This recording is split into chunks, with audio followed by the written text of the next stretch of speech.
Hey guys, today we're talking about the difference between Patagonia Level 9 combat pants and the Crye Precision G2 combat pant. All right, so the most notable difference that you're going to find is the knee pads. So we're going to knock that out real quick. The Crye combat pants are now using the Airflex knee pads, as well as I think the G4s have came out with like a hexagonal knee pad, a newer version of the Airflex pad.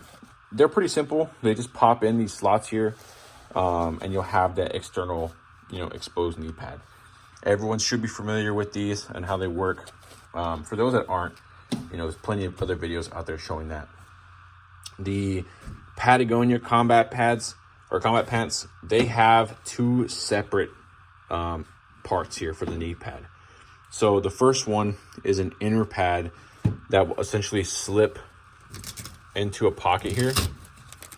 All right, you'll kind of fold it up, kind of scrunch it up like this, and you'll shove it in there, and it'll kind of be underneath that, lined up with these holes. So every single hole here will be lined up on the inside, underneath here, and you'll get this external pad that has these prongs there. All right, and they just latch on to the pad through the holes. So the internal one will be inside the pocket.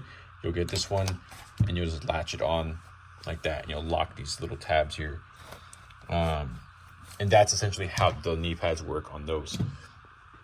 With that being said, I think that the Airflex pads, or I guess Crye's design for knee pads, is cool. It works all right.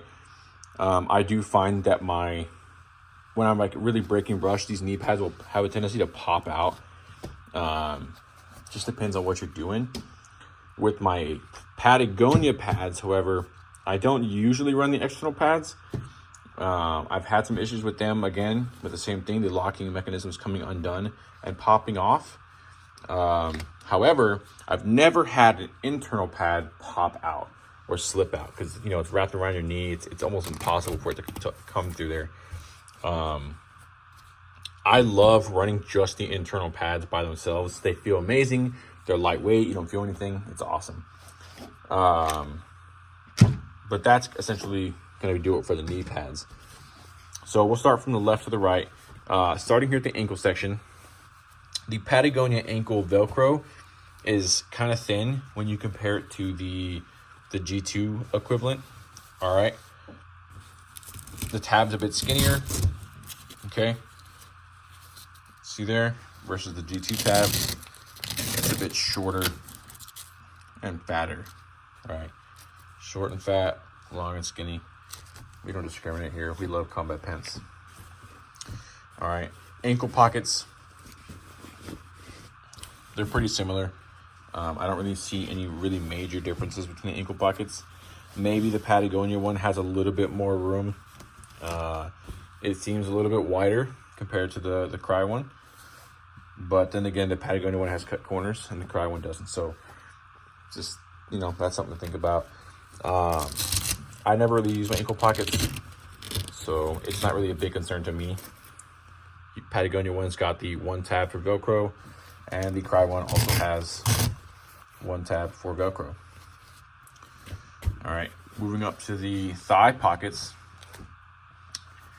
All right, Crye ones, on the G2s, they connect right to the very top of the stretch material, right? So you have the one Velcro closure, and that's that. And then if you look at the Patagonia ones, there is a little bit of space here between essentially where that Velcro panel would be, because there's not any on the Patagonia. So they sit about the same ride height, but on the Patagonias, there's not a Velcro panel, or not Velcro, stretch material panel above the knee. So same thing here. You've got the Velcro closure, and then the pockets also have like the flaps that are kind of folded in. So as you fill them with shit, they can expand. And that's for both pants. We'll have that design. As you fill them, they'll expand. The Crye AC pants do feature a zipper, right? So there's your zipper. Versus the Patagonias actually have buttons. So they have buttons there. So that's just something to note. Some people like the buttons, some people don't. I like both of them. Doesn't really matter to me. So not really impartial to either or. I did want to hit the knees real quick one more time. So this material here on the knee is like stretchy, and it's going to allow this foam pad to kind of fit in there better. But there is no stretch panel above this, or to the side of that. So unlike the Cryes have an actual stretch panel around the knees. So you're going to get a little bit more flexibility out of the Crye pants, I think, versus the Patagonia ones. But that's just my observations.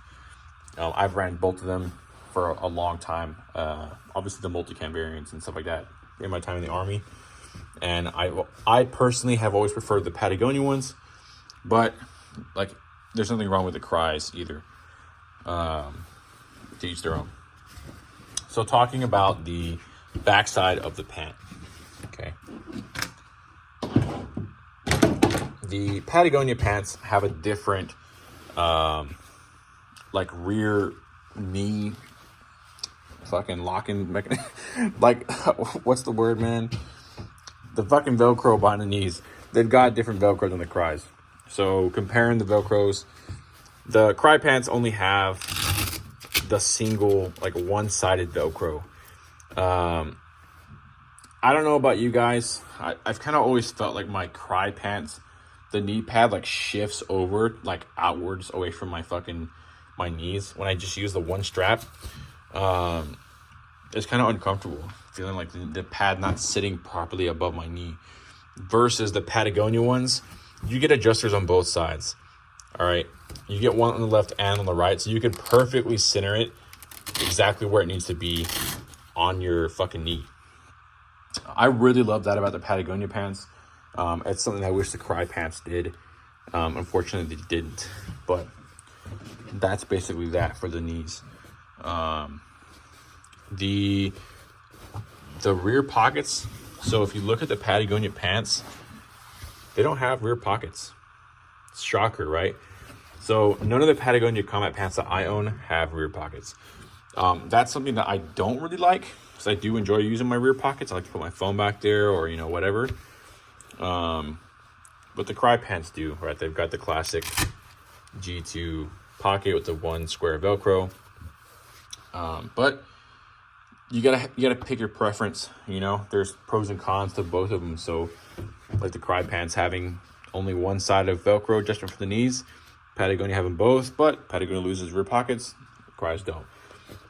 Going over like the lower back / like hip fucking stretch panels, Crye's got a panel here, right? Patagonia has a panel here. It's hard to tell the color, but this strip right here is the panel. It is stretchy, right? Crye's tag is going to be there, or excuse me, Patagonia's tag is going to be there. The Crye tag we mentioned earlier is going to be on that. On this one, I believe it's on the pocket. Pull it out real quick. Yeah, right there on the pocket.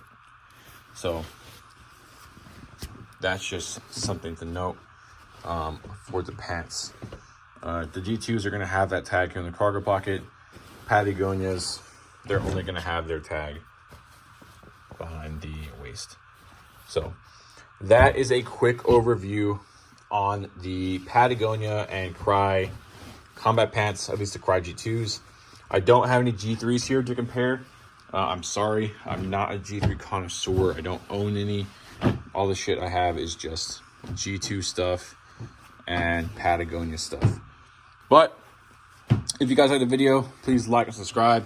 Drop me a comment, talk mad shit, whatever you want. Interact. It helps the channel, and it shows me that you guys are enjoying these videos. If you guys have any questions, feel free to shoot me an email. If you want to see anything more specific, maybe pattern specific videos, shoot me an email. I hope you guys enjoyed it, and I'll see you guys in the next one.